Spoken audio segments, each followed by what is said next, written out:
Привет, друзья! Компания Oppo проведет презентацию смартфонов Reno 7 и 7 Pro для китайского рынка 25 ноября.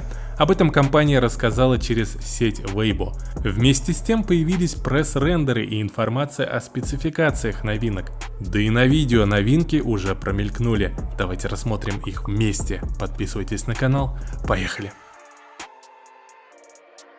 Согласно информации онлайн-магазина JD, Reno 7 оснастят чипсетом Snapdragon 778G, аккумулятором на 4500 мАч с быстрой зарядкой мощностью 60 Вт и облачат в корпус с толщиной 7,59 мм. Старшая модель окажется тоньше 7,45 мм, но с чипом MediaTek Dimensity 1200 Max и зарядкой 65 Вт при той же емкости батареи. Еще у нее есть четвертый фотосенсор. Варианты памяти у Oppo Reno 7 8128, 8256 или 12256.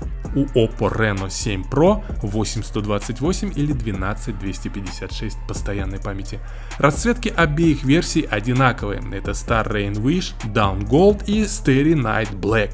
Также ожидается презентация Reno 7 SE с двумя камерами и похожим дизайном корпуса. Она будет чуть дешевле и доступна в конфигурациях 8128 и 8256. Напишите в комментариях, как вам дизайн новинок, как вы относитесь к смартфонам от компании Oppo. Спасибо за лайки, впереди много интересных новостей и обзоров. Пока-пока.